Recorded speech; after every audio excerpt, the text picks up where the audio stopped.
All right. Gonna race on to black. Back to the commons. Back to the cheap stuff. Retrofitted Transmogrant is our first card here. Single black mana for a 1/1 artifact creature. It's got an ability 3 and a black. Return the retrofitted Transmogrant from your graveyard to the battlefield, tapped, with 2+1/+1 counters on it. So a little bit of a sacrifice thing you can sacrifice. You can bring it back.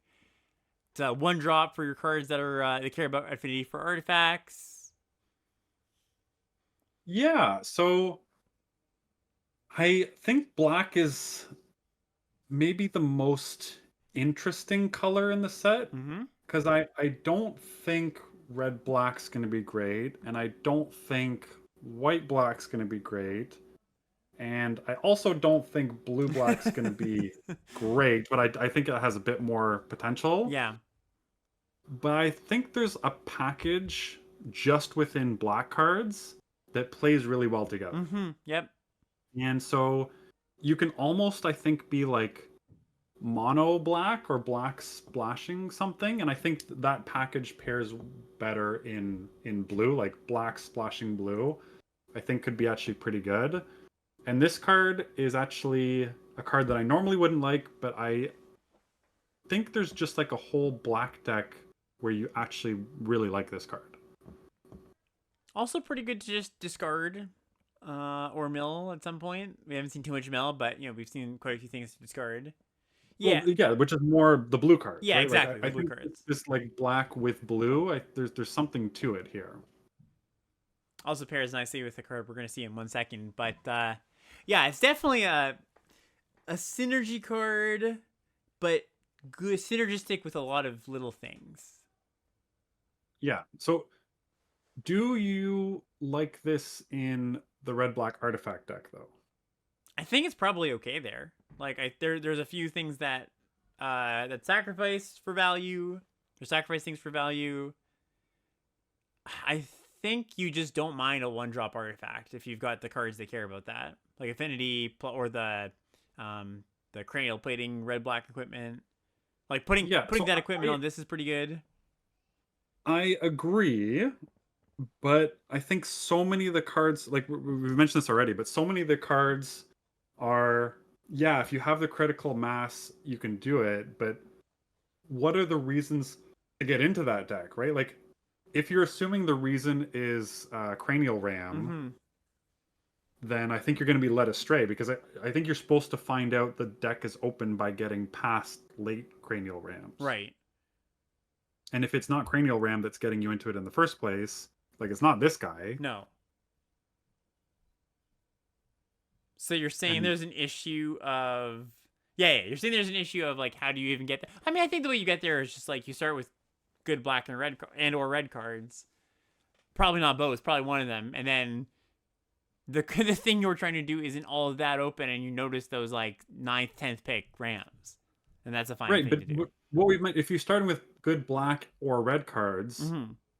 you need to be specifically the artifact black or red cards to end up I in red see what black. you're saying. Yeah.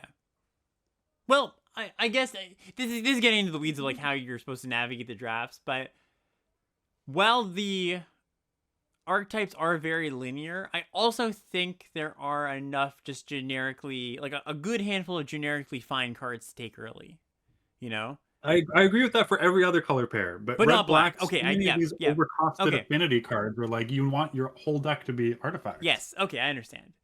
So all of Anyways, this, yeah, yeah, yeah. I think I've made my point, Right. but I just don't get the red black unless you're, yeah, like week 3, the only one everyone knows the deck is bad except one drafter. You do it from then. So And it's a good conversation to have going into a lot of these black cards. So hard to stamp a grade on this retrofitted transmogrant. I think there is often like this like 1-drop that comes back. There's that one from Brothers War, I think, like the 1/2 you could pay 3 to bring it back. That like tended not to be very good, but I think this one's like enough better. Blocks, doesn't come in tapped. Like you can just have this as an infinite blocker. Has a few synergies that I'm like fine in some of my black decks just to put this in. so what do you want to give it? Probably a D plus still. Well, I was gonna go C minus. Okay, yeah, fair enough. All right, so a Cursed Marauder is a card that somewhat plays well with that last card. 1 in a black for a 2/1.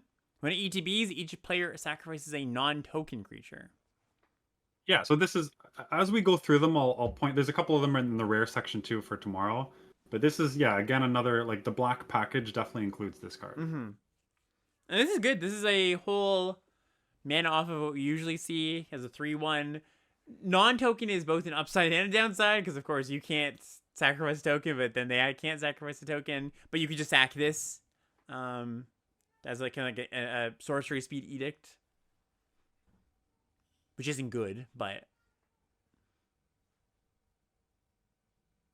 Yeah, I also like the blue black common that you can bring back if you draw your third card. yeah. Like that's another thing you can sacrifice. Like a C. I was gonna go a little bit lower, like C minus, because Okay. often like you're gonna sacrifice your worst thing, and this is just gonna be the worst thing a lot of the time. Yeah, it's going to be an edict some amount of the time, Yeah. and I think just doing that and like getting rid of your opponent's 2-drop will be totally fine in a lot of cases. Yeah, no, I agree. Okay, yeah, I'm gonna go C minus, but Okay. Dream Drinker Vampire up next. 1 in a black for a 2/1 lifelink. It's got adapt for 1 in a black, adapt 1. Whenever one or more +1/+1 counters are put on the vampire, it gains menace until end of turn. Yeah, nice little Child of Night with upside. Yeah, a little career filler, nothing too special. More like this is what we mean when we say this set's fairly linear. Like you could play this card in that some sort of sacrificey black deck. It wouldn't be the worst, but I think to really be up to the power level that you want, you want to care about it being modified some amount of the time. Yeah, or like the green black deck. This isn't like a great payoff for it, but there's other things that care about distributing +1 counters, so I think it's fine there. Like a C minus for this. Yeah, C minus for the vampire. Okay. What's up next? Next we have Drossclaw, and if this card was good, I would be saying different things about black red, but this card's not. 1 in a black for a living weapon. Equipped creature gets +1/+1. Whenever equipped creature attacks, each opponent loses 1 life, and equip for 2 mana. Yeah, just all the numbers on this card are just a little bit wrong, right? Like, Yeah, it's Tormenting Helm for double the cost and double the equip value. Yeah. And like the only benefit you get out of it is a 1/1. Yeah. Card reads like it's like pretty good until you look at the numbers. Which obviously This is MH3. We need yeah. juiced cards. Is it like a D? I mean I think if you are red black and you need artifacts, I'm gonna give it a D plus just because I think that deck is gonna be draftable. Yeah. But it's a bad card. Yeah. Sad to see. Next up is Eviscerator's Insight, 1 in a black for an instant. As initial cost to cast it, you sack an artifact or a creature. You draw 2. But it's got a flashback for 4 in a black. So this is you actually can get some card advantage if you work for it with this kind of card. Where usually you have to sacrifice a token or something like that. Yeah, so again with that package, like with the Transmogrant, that's really nice to sacrifice to this. Mm-hmm. With the Marauder, you can play the Marauder and then like trigger on the stack. You can sack it, so you don't actually have to sacrifice anything. It works really well with the 2/1 fairy, the blue-black one, where you can sack the fairy. This is your third card you draw. You bring back the fairy immediately. Mm-hmm. So like there's this little like package in black, and this is. I'll point them out. As I said, I'd point them out. This is definitely one of them too. Cool. So I think Living Weapon makes this card quite a bit better. Mm-hmm. I think most of your black decks are just gonna be happy to play this card, just a copy of it. Yeah, like Blank's removal spell. Yeah. It's decent. Yeah, B. Oh, sorry, C. Yeah, C is where I was gonna go as well. Nice. Grave Dig, nice little reference here. 1 in black for a sorcery. Choose one. Either make a 2/2 zombie token or return target card from your graveyard to your hand. But it's got Entwine for 2 mana. So if you entwine it, you can cast both modes. That's a Grave Digger. It's a Gravedigger that doesn't bring back other Gravediggers. Yeah. But I still like this card, just Yep. like a way to cheat on 2-drops. Mm-hmm. Fill out your curve without losing on late game power. I think this card's solid. Yeah, I would just give this another C. I Maybe even C think I'm plus. gonna go C plus. Yeah, no, Yeah, I agree. yeah, C I like plus. this one. C plus for a great Okay. pick. Wither and Bloom, but doesn't look like a Wither Bloom card. This is 1 in a black for an instant. Target creature gets -3/-3 until end of turn. Also got an ability on our instant here. 1 in a black to exile it from your grave. Put a +1/+1 counter on target creature you control. Activate only as a sorcery. Nice. Just a good card. Yeah, that ability is more like that's the last thing you're gonna do. Mm-hmm. There's not a lot of upside with it, Mm-hmm. but it is upside. Yep. Cards solid. It's like a B minus Yeah. maybe. Yeah. I was just gonna give it a B, but yeah, Okay. good. All right. What's next? Next we have Breathe Your Last. 1 black for an instant. Destroy target creature or planeswalker. You gain 1 life for each of its colors. Oh, they gave us murder with a slight upside. Yeah, it's fine. It is you know, killing devoid creatures doesn't gain you any life, of course, which is kind of funny. Often it's gonna gain you 1 life. Probably Yeah, the average life you gain from this is less than 1. less than 1, exactly. Because there's more colorless cards than there are gold cards. Yeah, by a lot. And murder is just not a card I'm excited about in most sets. Like, it's fine, you're gonna play it. Like you mentioned before, it gets better when there's a lot of good rares running around, and there's not really that in this set as much. I think I'm just gonna give it a C in this set. I wrote down C minus for myself. Yeah. Okay, cool. I'm just not that impressed with this thing. Kami of Jealous Thirst. 2 in a black for a 1/3 Death Touch. 5 mana ability, 4 in a black. Each opponent loses 2 life and you gain 2 life. But if you've drawn 3 or more cards this turn, it's a free ability, but only activate it once. Yeah, this is a card that sucks for most people. But if you are in that blue-black deck and you wheel these and get them for free, I think you're like happy to play a couple of these. Yeah, I think so too. Yeah, I've seen a lot of people being like really down on this card, and I don't love it, but yeah, if you've got 3-4 ways to draw some cards, you got a trigger on this, the trades off for a big thing, that's fine. Yeah, like a D plus. Yeah, D plus for those decks, exactly. Yeah, I say that's fine, as in it almost sounds like we're giving it a C, but like it's a playable card in some decks is all. Yeah, like for cards that only go in like one archetype that you get for free, but you'll play them in those archetypes. I think D plus is just like a good generic grade for that. Yeah. Yeah, as comment says, removal seems hard to come by in this set. I think New Murder will end up being played. I mean, it's gonna be a playable card, but I disagree that removal is hard to come by. There's quite a bit of removal in this set. And I think you don't need removal in this set. Right, exactly. It's not gonna be like OTJ where we're like you gotta lock in your 4 or 5 removal spells. There's just not that as much of a need when as many of the rares aren't as good. Yep. All right. Here's a good one. Refurbished Familiar. This is 3 in a black for a 2/1 artifact creature. Has affinity for artifacts. It has flying. And when it enters the battlefield, each opponent discards a card. For each opponent who can't, you draw a card. Yeah, so this thing's decent. Like, it's pretty good.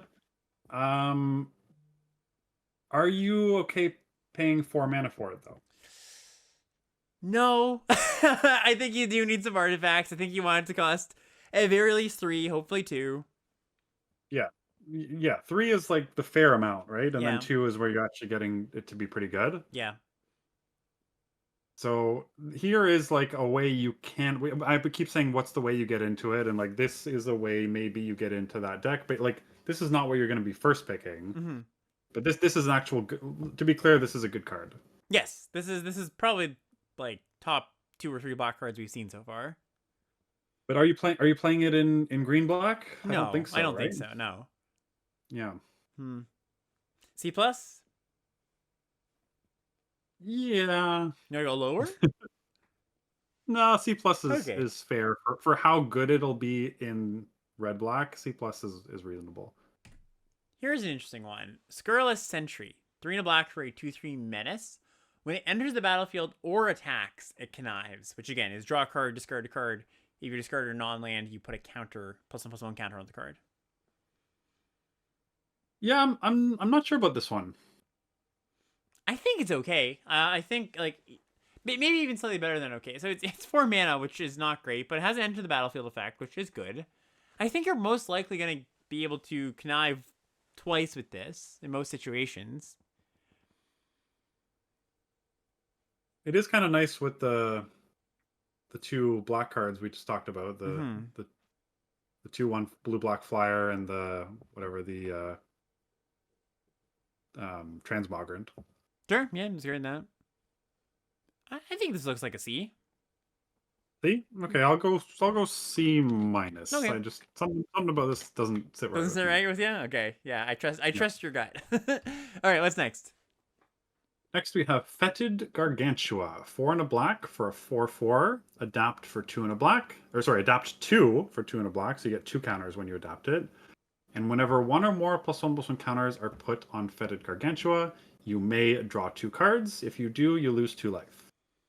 We could draw so many cards, but it's also a 5 mana 4/4 in a Modern Horizon set.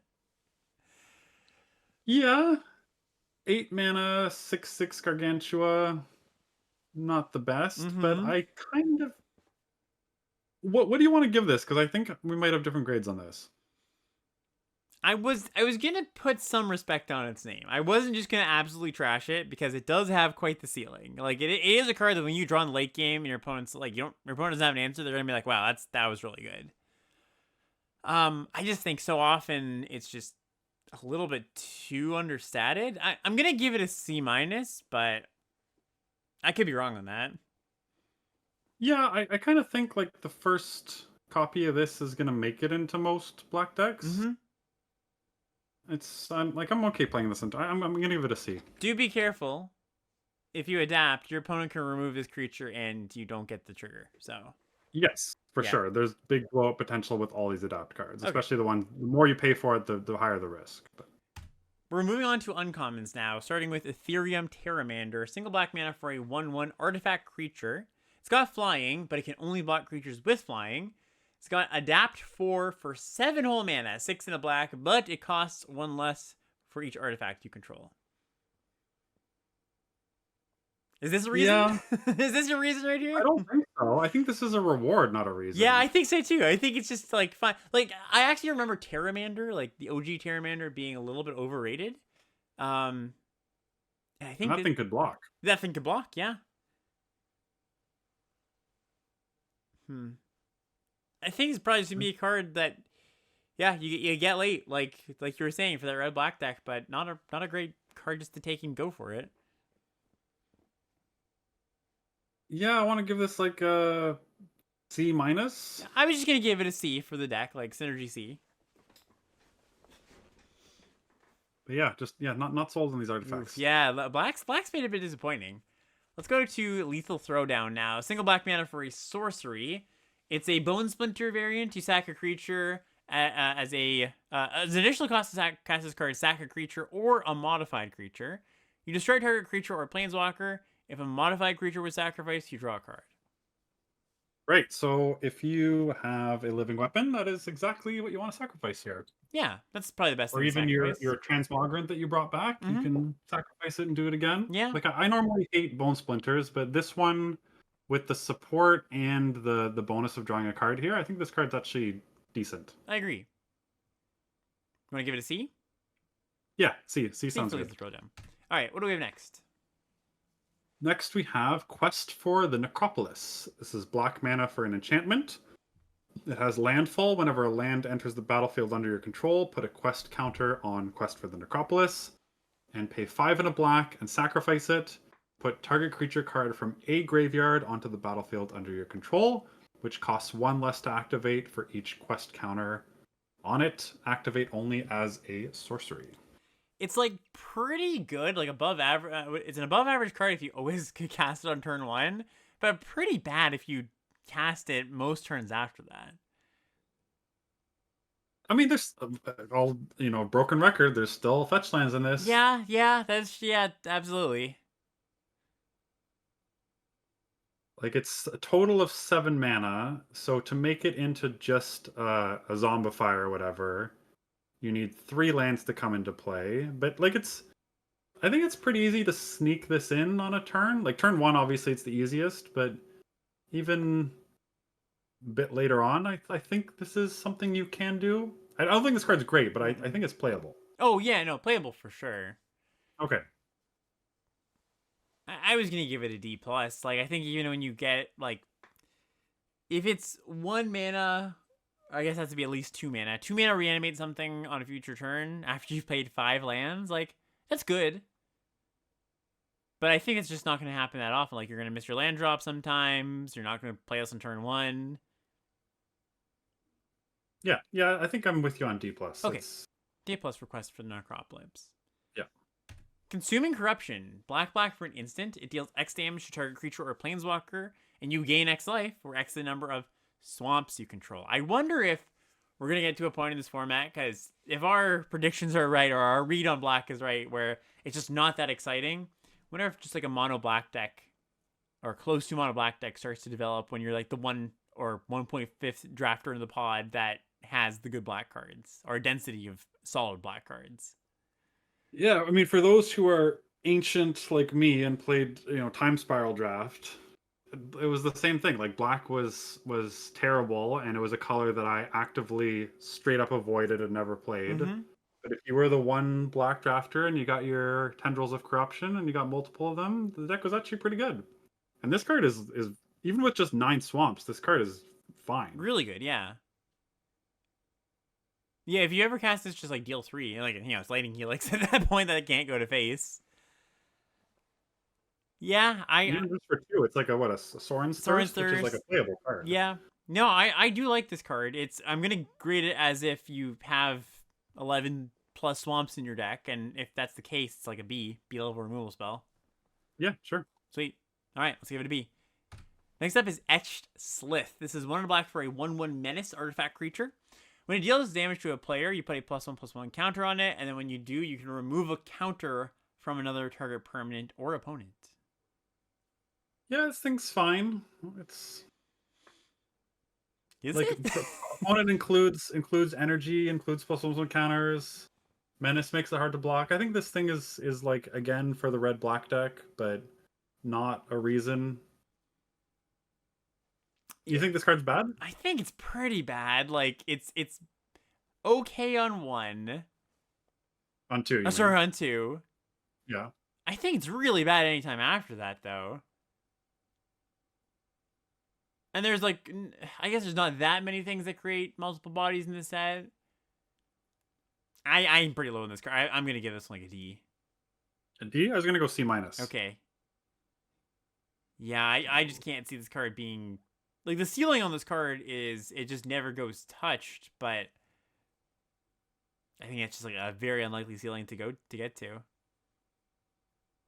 Yeah, I do think the green black deck wanting stuff with +1/+1 counters means there's another potential avenue for this on top of red black. That's true. So like yeah, I'm gonna give it a the optimist in me will give it a D plus. I'll give you that. Yeah, you can stick with D if you want. No. You bring up green black is definitely a point in its favor. Okay. All right. Next one's pretty good though. What's this one? Next we have Marionette Apprentice, 1 and a black for a 1/2. Got Fabricate 1, which means when this creature enters the battlefield, you can either put a +1/+1 counter on it or create a 1/1 colorless servo artifact creature token. And whenever another creature or artifact you control is put to a graveyard from the battlefield, each opponent loses 1 life. Yeah, I mean, this one, the baseline on this is good. Like 2 mana, 2/3 are more likely 2 mana, 1/2 + 1/1. Pings your opponent when the servo dies. And then if like this card is good, but it's like, again, there's nothing red black about this. This can go in any black exactly deck. Yeah. So this is like a C+ in any deck, and maybe a B- in the artifact deck.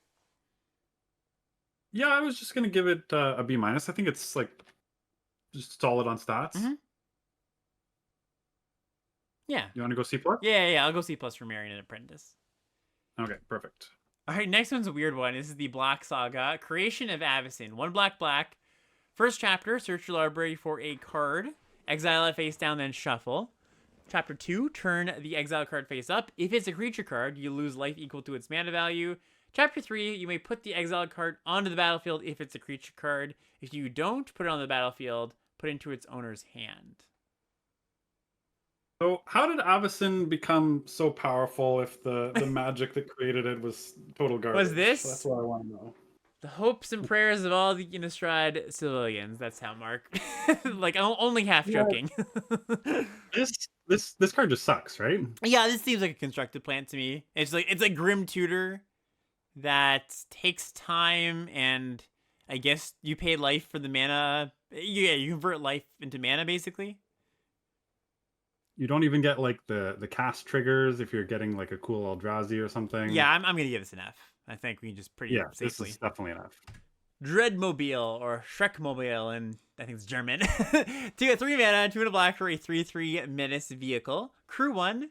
It's got the ability 1, sacrifice another creature or artifact, put a +1/+1 counter on Dreadmobile. Did you say it was crew one? I think I don't know. Yeah, Crew 1, yep. Okay, crew one, yeah. Yeah, crew one's solid, but this isn't. It doesn't feel like a vehicle. It just feels like a creature. Is that a good thing?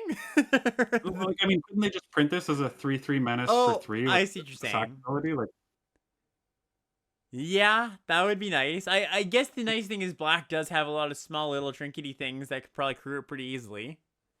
but normally I'm saying that usually the fact that it's a vehicle gives you like a stats boost. I see. Yeah. Oh, you're saying this would be fine enough just to print as is. Yeah. Okay. Yeah. I'm like it's got like a downside Mhm. of being a vehicle. Yeah. And it's not really like that impressive to me. No, that's fine. Like it's like a C- level vehicle. Yeah. Yeah. I like this. C-. Okay. Yeah. Worth noting, it's a sack outlet, so there are cards that care about that a little more. Next up, we got mindless. Late game, so I mean, what is worth mentioning that late Yeah. game, like menace plus the threat of activation, you can just force some really bad blocks from your Mhm. opponent because they have to double block it because you can just dome them for like 10. But Yep. but yeah, I still think it's understated. Yeah. Mindless Conscription up next. 2 and a black for an enchantment. When it ETBs, and whenever you draw your third card each turn, you amass Zombies 3. So you put 3+1/+1 counters on an army you control, and if you don't have an army, you make a 0/0 black army token. Yeah, so part of the reason why I think blue black might be a thing is because these are the types of cards that don't get taken by anyone else. Right. So you should be able to get these like even on the wheel, right? Like if you're in blue black. Mm-hmm. And if you're in blue black, I think this card's pretty good. Yeah, I do think like if you trigger it once, it's good, right? It's like a Call of the Herd that you flash back by casting your draw spell, basically. Yeah. And like you don't want this if you're not triggering it a second time. Mm-hmm. But if you are, like just one trigger makes it worth the mana cost for sure. Gives you a modified creature, like it is a modified creature. Yeah, I think this card's pretty good. So like blue black B-, maybe.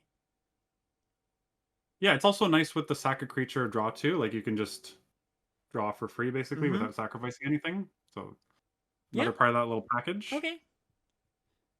Yeah, I like synergy B- on this. Mario C plus. No, I'm with Okay, you. cool. All right, we got the black creature, or sorry, black non-creature.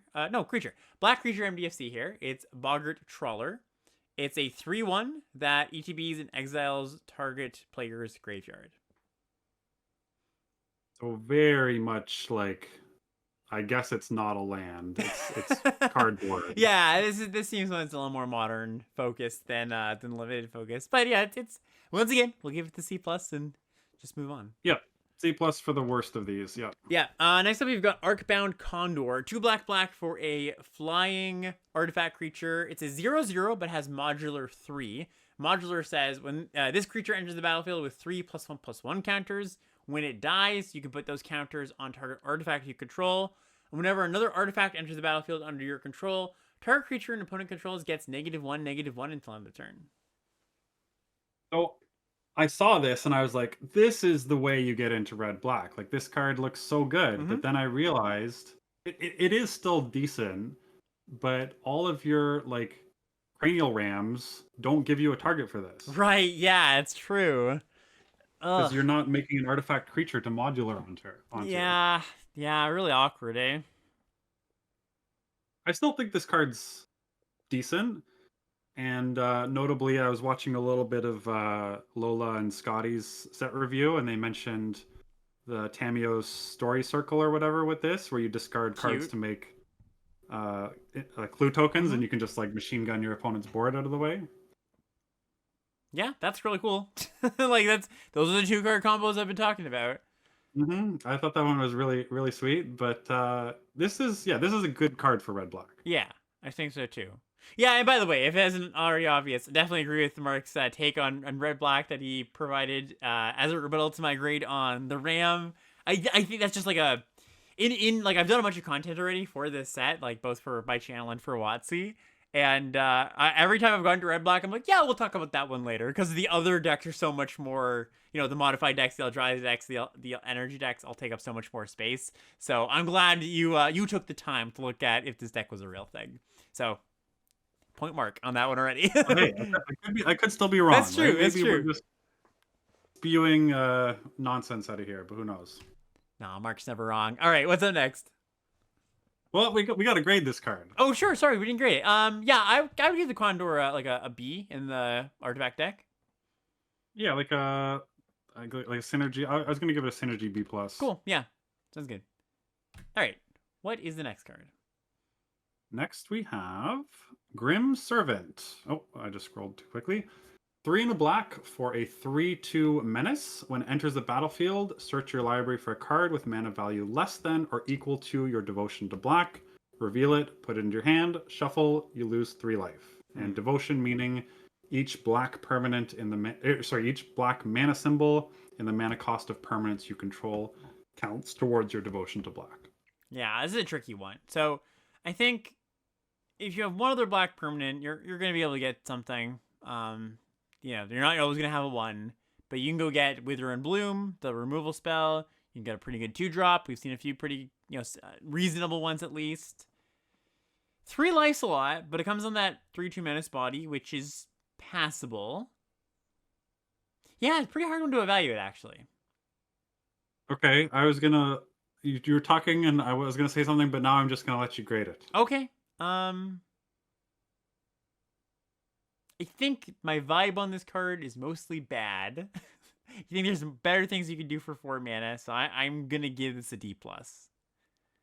Okay, yeah, I think this card sucks. Okay, like, do you want to go lower than D plus? I do want to go lower than D plus. Hmm. Like notably, it does always get you a card. It gets you a land, right? Like even if your Sure, that's fair. devotion, Yeah.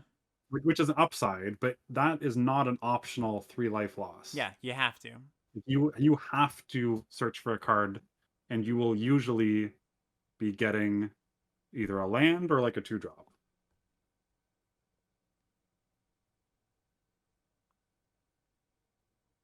Three life is a lot of life. 3 life's huge. Yeah. Okay. I'm gonna stick with a D plus. You want to give it like a D minus? You know what? I was just thinking about this. I was gonna write D, and then I thought of getting the black corrupt, and I'm back on D plus now. Okay. Yeah. That's 'Cause kind that of is pretty sweet. at the back of my head. I wasn't thinking of that exact card, but I was thinking pairing it with some sort of life gain. Okay. Cool. D plus. Now we got Fell the Profane, which is the spell MDFC for black. 2 black instant, destroy target creature or planeswalker. Deal. Sorry, what was that? It's a deal. It's a Yeah, deal. deal. I like Yeah, this great. card. Yeah. Yeah. Great. Okay, fine. Totally fine. Even better than fine. It's like a B. Yeah, that gives him a B. Yeah, this is. I mean, we talked about how murder is not going to be that good and removal's worse, but split card land murder is excellent. Yes, agree with that. All right, simple card. Let's go to the next. We've got Lava Coil Larva. Or sorry, Worm Coil Larva. 3 black for a 3/3 lifelink Death Touch artifact token or artifact creature. When it dies, you make a 1/2 black artifact creature token with Death Touch and a 2/1 with lifelink. Yeah, this card's good. I think this card's good. Me too. Yeah, like obviously there's whatever exile bounce, you can do that kind of stuff, but most of the time this is going to. It's not going to be like, oh man, gigantic problem for the opponent too often, but it's going to be annoying at very least. Yeah, I mean there's a 1 and a red common that exiles this. Like there's times it's gonna feel really bad. Yeah. But I think this card, yeah, if you land this and it sticks around, Worm Coil Engine is no joke, and the power and toughness that they gave you is luckily the way you want it, right? The 1 Yes. power on the Death Touch, the 2 power on the Lifelink. So there's some real value here. Yeah, those designers, they know how to spread around power and toughness. So They sure do. B minus. Yeah, I was gonna say B minus. Nice. All right, and that's gonna bring us to black, and I think I've already foreshadowed our thoughts on black. We got no foreshadowing needed. I think we just said every single card. Pretty underwhelming at first read.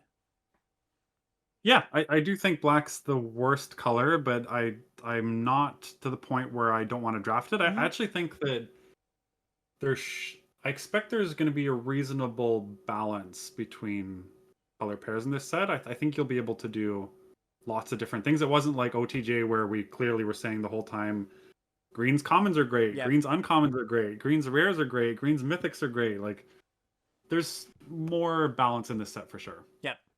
Totally agree with that, as per usual. All right, now we're gonna go to red. In red, starting with a banger at common here, a Galvanic Discharge, a single red mana for an instant.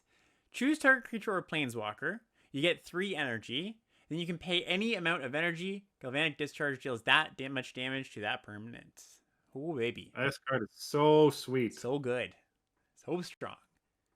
Yeah, this card's existence is going to cause a lot of different, like if you were thinking, oh, I can just adapt my creature and like one red open, no, you better think yeah, about that twice. yeah. You're not safe. Like this card exists. This card is really going to mess up a lot of people's plans.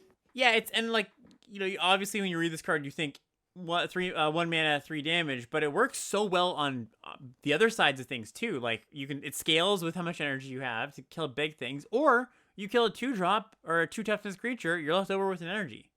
That's really good. Is this an A- level removal spell? I wrote a cowardly B plus for my grade. Mm-hmm. If you want to go A-, I will not try to talk you down. I'm gonna go there. I'm gonna go A- Okay. for Galvanic Discharge. All right. This next card, not quite as good. This is Inventor's Axe. It's a single red mana for a equipment. It's got flash.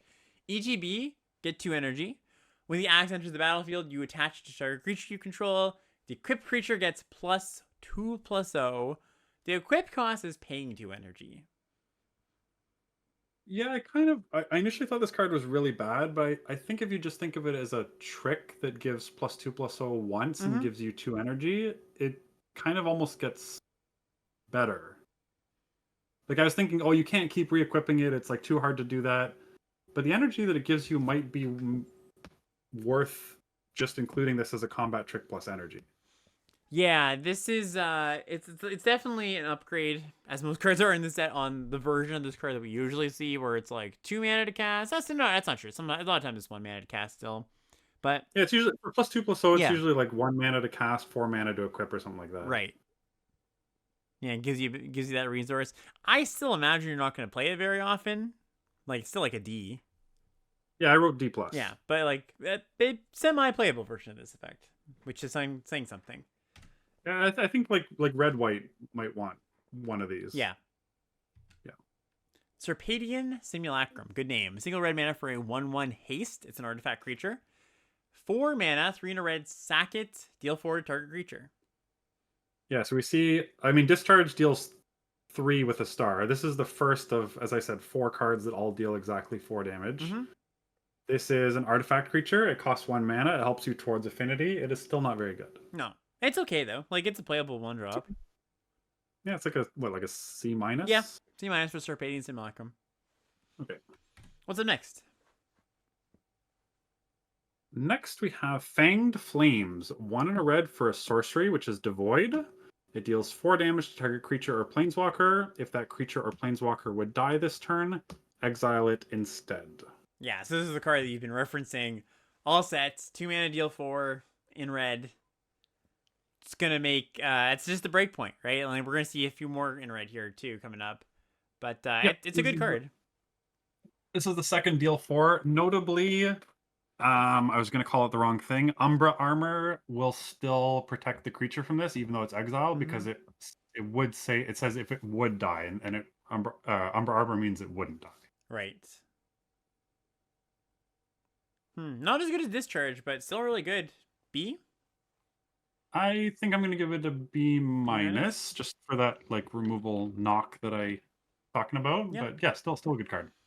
Siege Smash is up next. 1 in a red for an instant. It's got split second, which means as long as the spell is on the stack, players can't cast spells or activate abilities that aren't mana abilities.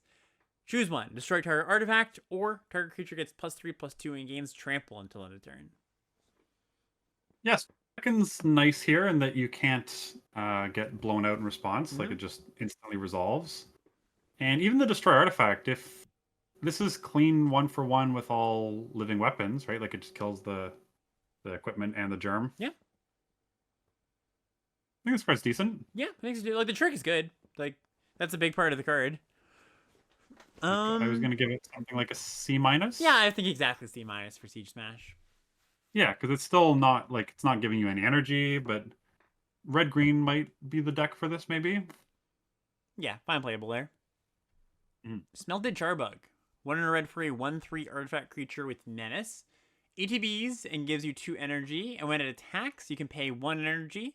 If you do, another target creature, another target attacking creature gets +1/+0 and gains menace until end of turn. Yeah, I really wish this thing was a 2/2 for the artifacts. Yeah, right. Like 1/3 menace is, ooh, it does attack Even better. like a 2/1. I would take a 2/1.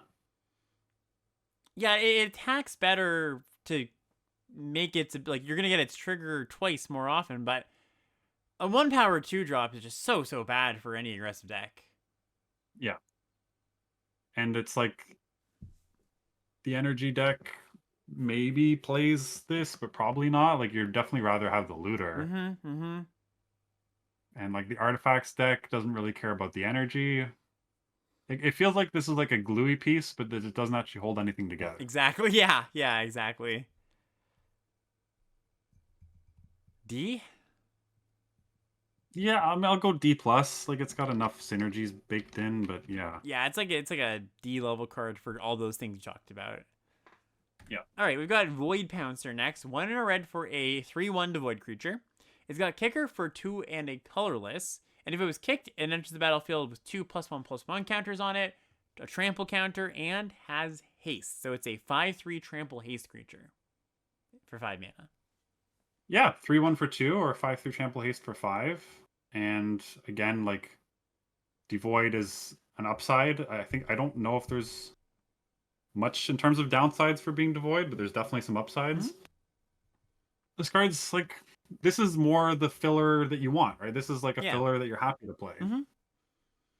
Yeah, and I don't even think this is really like that much of an Eldrazi card. Like you just, the lands are gonna be, I think, reasonably high priorities for most people. So you're just gonna have maybe 3 or 4 lands in your deck. Like you said, the average player is gonna get 3, if the spread is even. So if you just play this sometimes kicked, then you're fine with it. Like a C? Yeah, C for Void Pouncer. All right. We're agreeing with a lot this time. We This are. is fine. Yeah, That's okay. which is good. I mean, we've got a lot of words in these cards, so it's better that we agree on this this set than some other one, I guess. Just to make YouTube angry. That's the only reason we're doing it. I know. This next one, why don't you read this one? Glimpse the Impossible. 2 in a red for sorcery. Exile the top 3 cards of your library. You may play those cards this turn. At the beginning of the next end step, if any of those cards remained exiled, put them into your graveyard, then create a 0/1 colorless Eldrazi spawn creature token for each card put into your graveyard this way. Those tokens have sacrifice this creature, add colorless mana. Yeah, sweet card in so many aspects. Cool art. Plays pretty interestingly. So this ranges from 3 mana draw 3, which is good, to 3 mana ritual of sorts, where you just like get to ramp out a 7-drop creature the turn after, or somewhere in between. Yeah, So go ahead. No. Yeah, I was just gonna say I think this card is really flexible. I like it a lot. I don't think you can't just jam your deck full of them, but I think if you're casting any, like if you're a non-aggro deck basically, I think you're gonna want your first copy of this card. Yeah, I actually had a rules question for this. Hmm. Okay, so it says exile the top three. You may play those cards this turn. It Mm-hmm. doesn't say as long as they remain exiled. So if you flip an instant, I'm guessing the answer is no, but you can't let it go to your graveyard and then cast it, I assume? I don't think so, but that is a weird. Like in OTJ you had a bunch of like, the thing that becomes a creature at the beginning of your end step if you didn't cast any spells, and then the joke was like wait till the end step trigger, let it resolve, and then you cast your spell. Yeah, chat's saying no. So yeah, once it changes zones, it's not that card anymore. Okay, that makes sense, but it'd be kind of neat if that was something you could do. Yeah, So it would be cool. Yeah, so I guess I should, I said it's a draw three sometimes. I want to make sure it's clear. It's very rarely actually you're going to draw three cards out this because this is the until end of turn wording. So if yeah, so you to hit to draw three, you basically need to hit exactly one land mhm. and two cheap spells that total up like you're already spending 3 mana on this. So you need a ton of mana to be able to actually hit 3 cards. So I think the most likely case is either I think there will be spots where turn three you just accept that you get 3 Eldrazi tokens and maybe you play a 7 drop on turn four, which Mhm. sounds pretty good. Or on turn four you use it to like hit a land drop and then maybe one of them's a mountain for your galvanic whatever it's called. Or like in the super late game, it's basically a draw two plus make a spawn, and all those sound decent.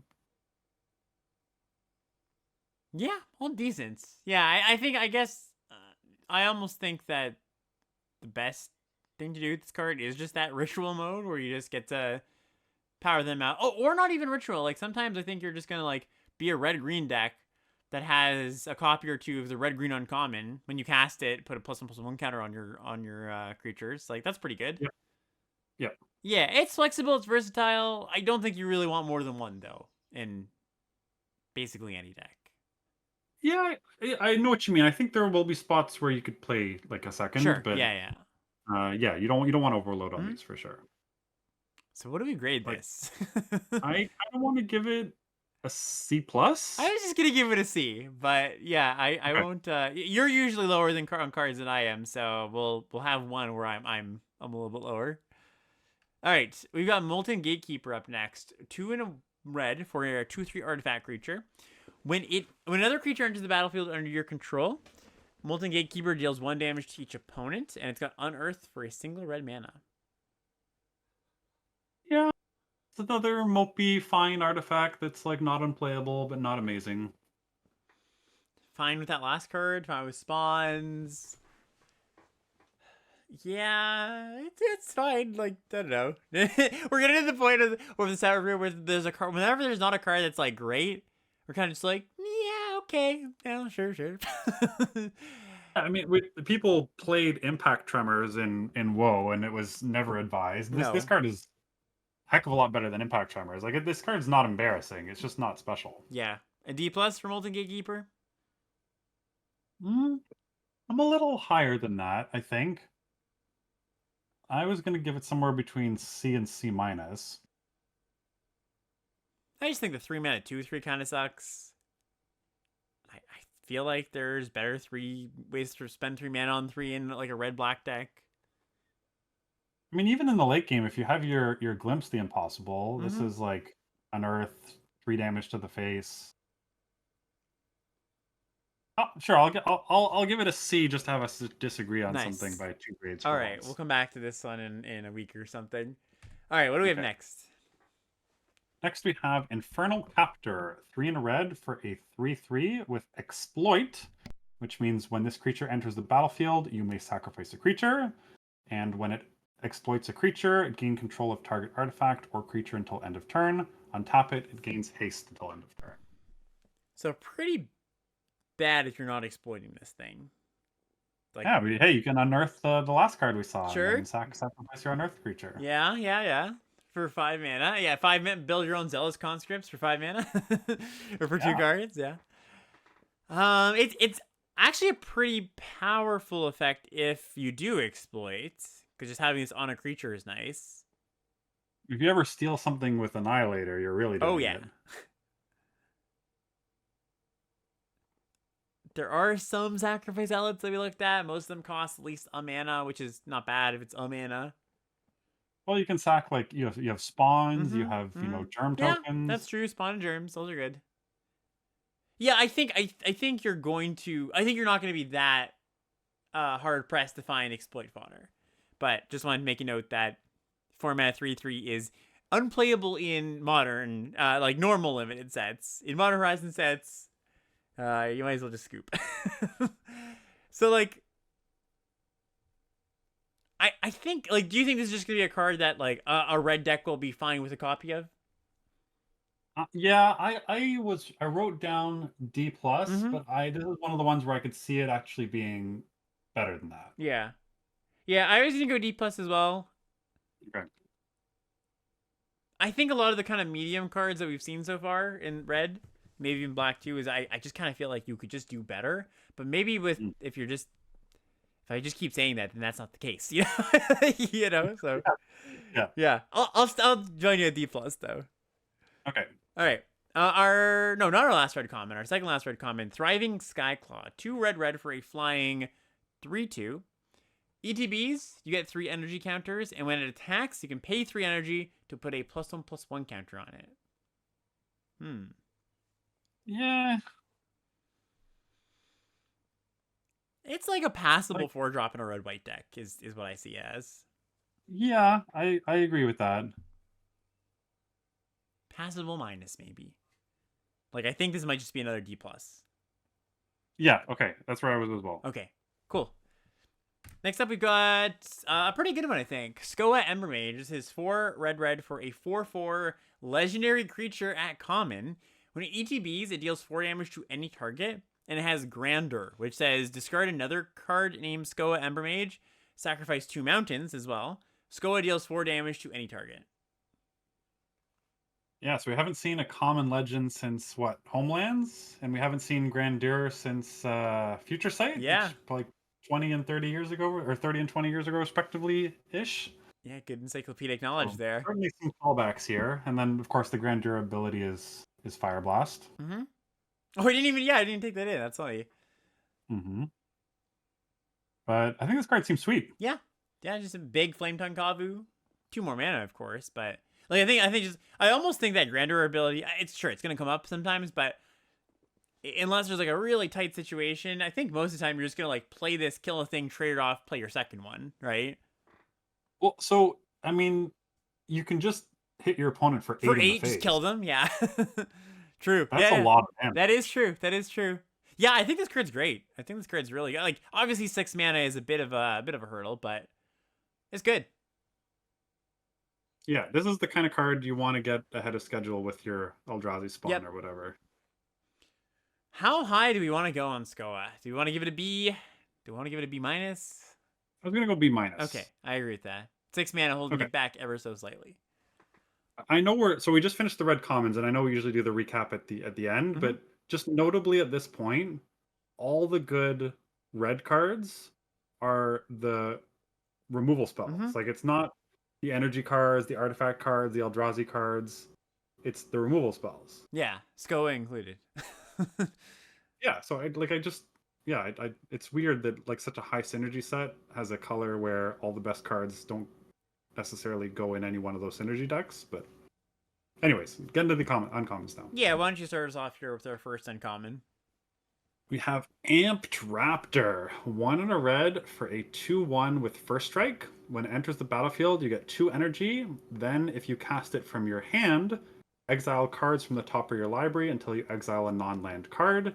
You may cast that card by paying an amount of energy equal to its mana value, rather than paying its mana cost. Yeah, that's it's quite the card we have here. So, not to say you're not gonna cast this on turn 2, because 2 mana, first strike, 2/1, get 2 energy is still very good, but you're not gonna hit all that often when you do. Like, if you don't have another 2-drop, I'm happy to do this on turn 2. Yeah, for sure. That's a fair point. Like maybe my point doesn't matter that much because you're just gonna cast your 2 anyways.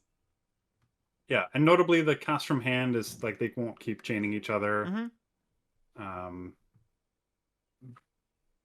but it's interesting that both this and the burn spell incentivizes you to save energy, but you don't actually know how much you'll need.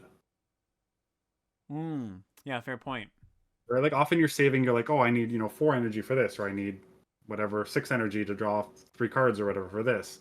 But with this one, like the burn spell, you might want to hit a 6/6 or an 8/8 or a 5/5. You don't know how much energy you need. And for this thing, you could hit a 2-drop, a 3-drop, a 5-drop, a 7-drop. So there's some trickiness with playing with some of this energy stuff. Yeah, card's still very strong though, even though, like you said, it's a Yeah. little tricky. I mean, even if you miss, like a 2/1 first strike for 2 that gives you 2 energy is Right. still a good card. Yeah, whereas any of the equipment or anything, any counters you can get on things pretty well. Yeah, I'm just gonna give Ember Raptor a B. Yeah, I think it's B plus. I think this Oh, card's great. nice. We got Reckless Pyro Surfer up next. Cool name. 2 mana, 1 in a red, 2/2 haste. It's got landfall. Whenever a land enters the battlefield under your control, Reckless Pyro Surfer gains Battle Cry until end of turn, which means when this attacks, other creatures get +1/+0 until end of turn. And you can, again, we've talked about this every landfall, Mm-hmm. but there are lots of fetch lands. Double Battle Cry can end games pretty quickly. Yeah, so 2 mana 2/2 haste, or on turn 3 you play this, play your land, haste like you pump your 2. This is a 3/2 haste. Yeah. So it doesn't pump itself. Oh, sorry. Doesn't pump itself. My bad. Yeah. Yeah. Yeah, still really good though. It's another good 2. Want to give this also a B, maybe B minus. I think probably I was thinking B B minus for minus. this. Yeah. Yeah. Yeah, strong card though. So before long ago in this review, at this point, you mentioned you want to save your energy for your best payoffs. This might be something you save it for. So this is Reiterating Bolt. 1 in a red for a sorcery. Replicate. Pay 3 energy. So again, you can, when you cast this, copy it for each time you pay the replicate costs. You can choose new targets. Reiterating Bolt deals 3 damage to target creature or planeswalker.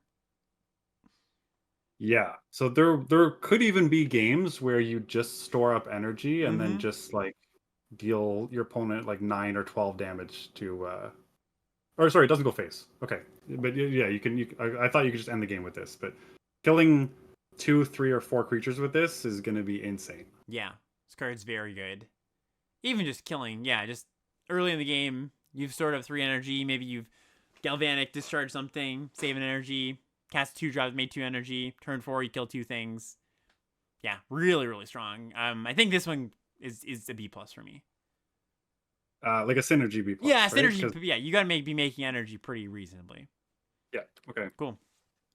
Yeah, because you only really need 1 instance of replicate to make this really good. Mm-hmm. Yeah, no, card's really strong. All right, gonna give you a wordy one here, Mark. What's up next? Unstable Amulet. 1 in a red for an artifact. When it enters the battlefield, you get 2 energy. Whenever you cast a spell from anywhere other than your hand, Unstable Amulet deals 1 damage to each opponent. Tap it, pay 2 energy, exile a top card of your library. You may play it until you exile another card with Unstable Amulet. So not wording we see very often. No, for sure. I think this is another card that is just like the Genitorium, just like some of the other ones we've called out, where it's like if you're doing the energy thing really hardcore, if most of your cards make energy, it's a pretty good card. Like it's a good card draw engine. But you keep saying it, so I've let it fly until now, but it's Generatorium. Oh, it's Generatorium. I'm so sorry. Yes. Generatorium. I just couldn't let it slide anymore. We reached the breaking point. 3rd time's the charm. So this is a really bad card if you're just pumping its own energy into it, like you're cycling it. And so really you're trying to get at least 2 hits off of it. And 2 hits is good. Like 2 hits is 2 mana draw 2. Yeah, well, like turning 2, like what is your energy worth, right? And 2 energy worth a card is better than what you're going to get in most other spots. Yeah, and even just imagine, turn 1, cast the cantrip, tune whatever that one's called, draw a card, make 2 energy into this. Yep. Yeah, this is good. I actually like this card, and I actually don't even think you need to be like that heavy on it, because I think drawing a card might just be one of the better things to do with the energy you make from other stuff too. Yeah, and if you do play stuff from Glimpse the Impossible, you're also Oh, there you bringing for one. Mm-hmm. go. Okay, so I think still somewhat of a synergy card, but a good one. I think I'm gonna give the amulet like a synergy C plus. Yeah, that sounds good. Cool. I don't think we need the synergy grade for No. this. I think this one's obvious enough. Like Okay. it's just Yeah. yeah. I'm just gonna put C plus because I think you can tell that it needs sustained energy. Yeah. Fair enough. But yeah. Ghostfire Slice up next. This is 2 in a red for an instant with Devoid. It costs 2 less to cast if an opponent controls a multicolor permanent, and the Ghostfire Slice deals 4 damage to any target. Any target. Once again, any target. Any target. Yeah. Red's getting burned in this set. Char, eat your heart out. Yeah. Man. Yeah, jeez. Yeah. Not much to say other than just pretty good, right? Yeah, the discount won't come up very often, but when it does, you're gonna feel amazing. Yeah, just 1 mana, deal 4. Another instance of deal 4 with Devoid that kills the 8/4 with protection from colored stuff. But this thing's like a B plus. Yeah, I think so too. B plus for Ghostfire Slice.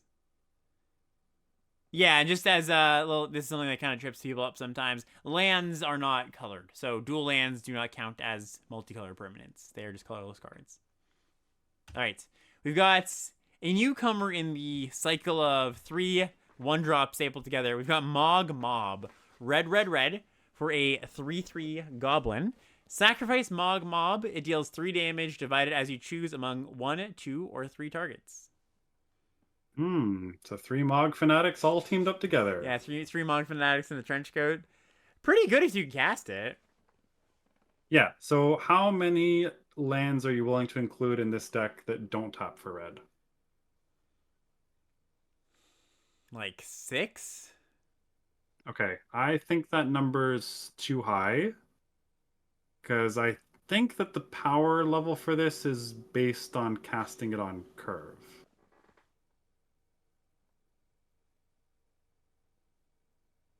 Like if you play this on turn 6, I don't think you're like hard to cast Arc Lightning is quite a Modern Horizons 3 power level. No, I agree. So you're thinking more like 3? Yeah, I was thinking you need like 13, 14, 15 red sources for this thing. Right. Yeah, so you're almost like you're like splashing a card of another color. Right. And especially tough because which basically adds up to mean I think it's going to be like very bad stats, very mostly good. uncastable. Yeah. But no, I agree with that. Grade it I'll grade it like a D for the times the one time in the format when you end up almost mono red. I totally agree with that. No pushback there. Okay. All right, what's next? Next we have Phyrexian Ironworks, 2 in a red for an artifact. Whenever you attack, you get energy. And tap it, pay 3 energy to create a 3/3 colorless Phyrexian Golem artifact creature token. Activate only as a sorcery. Okay, so it feeds itself, which is pretty nice. Slowly. You get 1 energy no matter how many creatures you're attacking with, right? Yes. It's just a one-time trigger? Just when you attack. Okay. Yeah. So like it's a tough one because it feeds itself, but you still need that 3. It doesn't give you the first go like a lot of these artifacts or a lot of these energy payoffs do. I mean, it does, but it takes some time to get going. Maybe this is just another iterating bolt situation where this is just like the best thing to put all your energy in, so you're going to save it for this. Yeah. Less so, like definitely less good than that one. And annoying that the 2-drop that gives 3 energy is white blue instead of white red or blue red, because the blue red's a 3-drop one. So I think this is like a little awkward. I do too. Yeah, I like this less than a lot of the other payoffs. Not spotting you the energy is really tough. Yeah. I do think, like, well, I'll give this a synergy grade because people might try to just play this with it self-fueling. Yeah. But you do need to be energy. Like a synergy C-. Yeah, that sounds about right to me. Okay. Yeah, I think just really hammering home that so many, like almost all of the other energy payoffs, I think maybe one other one doesn't give you the energy. So evaluate this one a little bit differently. Next up, we've got Skittering Precursor. This is 2 in a red for a 3/3 devoid menace creature. Whenever you sacrifice a non-token permanent, you make a spawn token. Yeah, so notably, it's not non-land, so that No? when you're fetching lands, Yeah. like exactly fetch lands, you get spawns. Probably going to be the main thing that you get tokens off of for this. Yep, I think so too. 3/3. There's also the exploit thing that steals things, so... True, yeah. 3/3 menace for 3 is pretty good. Yeah, like a C plus? Yeah, I was just gonna give it a C to be honest, but I think with Okay. the upside of the fetch lands, yeah, bump it to C plus. Sure. All right, now we're going to a red non-creature DFC here. Actually, not a great one. This is Sundering Eruption, 3 in a red for a sorcery. Destroy target land. Its controller may search its library for a basic land, put it onto the battlefield tapped, then shuffle. But it does have a redeeming quality here. Creatures without flying can't block this turn. Very, very minor upside, but it will randomly win the game sometimes. Yeah. Same one we give all the medium MDFCs, a C plus? Yep, I like that. All right. Next card, one of my favorites in the set, Ral and the Implicit Maze. This is a 3 red saga. First chapter, it deals 2 damage to each creature and planeswalker your opponent's control. Powerful. not your stuff. Chapter 2, you may discard a card. If you do, exile the top 2 cards of your library. You may play them until the end of your next turn. Chapter 3, you make a Spellgorger Weird token. And for those not familiar with Spellgorger Weird, it's a 2/2 weird with whenever you cast a non-creature spell, put a +1/+1 counter on Spellgorger Weird, and if this is relevant, it's got a mana cost still of 2 in a red. You don't have to cast it, just like for things that say destroy target mana value 3 or less and stuff like that. Oh, this one might be one we talk about a little bit. What are your thoughts on this card? I think it's... I said favorite. It doesn't necessarily mean power level favorite. I think it's pretty good, though, even though it can be a little bit awkward for what your red decks are trying to do. I just think it does so much. Do you want to grade it before Yeah, I give my thoughts? I was going to give this a B. A B, okay. Yeah, I'm lower, quite a bit lower, because I do think you're never gonna play this if the first chapter isn't killing something, right? This is true.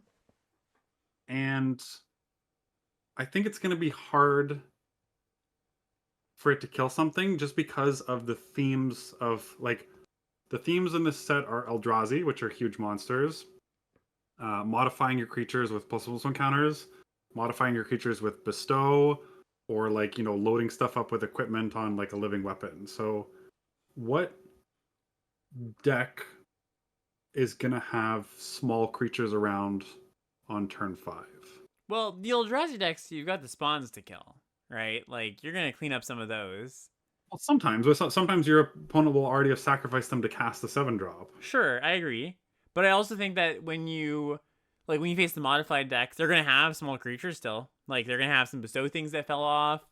They can have like a 1/1 flyer lying around. Like I think I agree. It's not like this like silver bullet gonna really, oh man, you're just dead to this thing. Like just I've wiped your board. But I think it's gonna your condition of I need to kill something when I cast this. I think you're gonna meet that pretty often.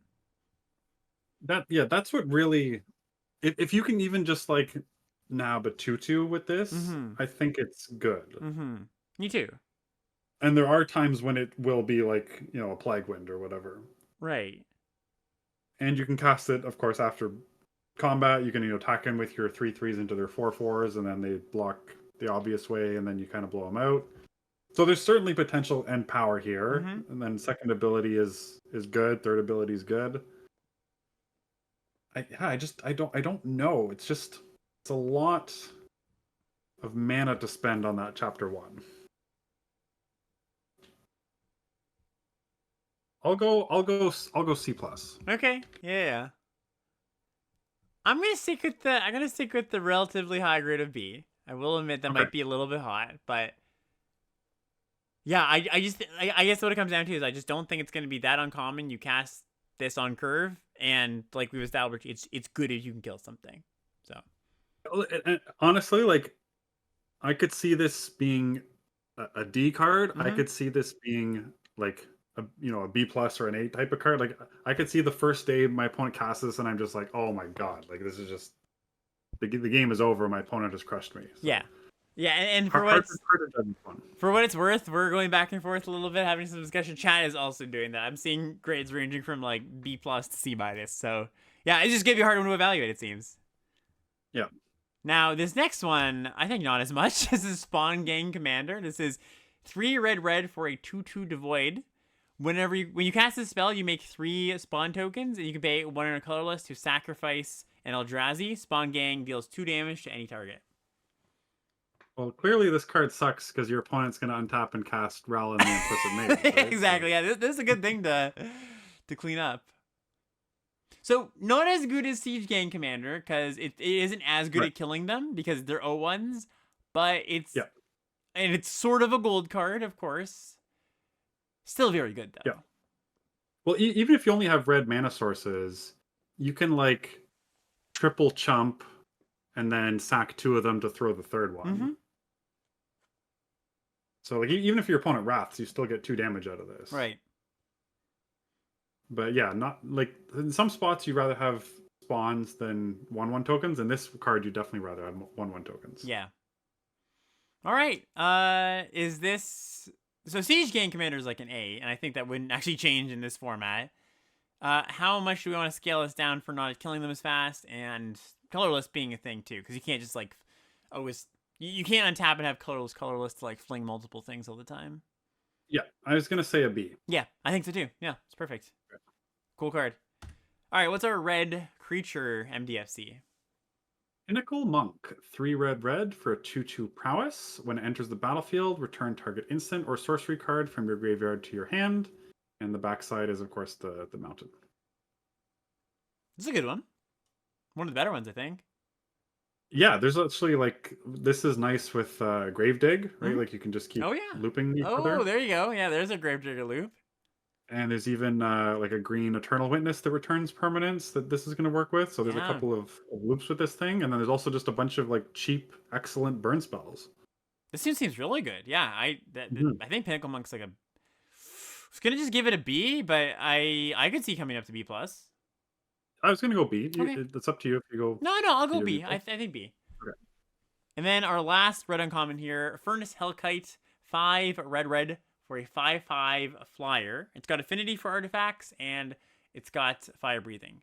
Single red mana, it gets +1/+0 until end of turn.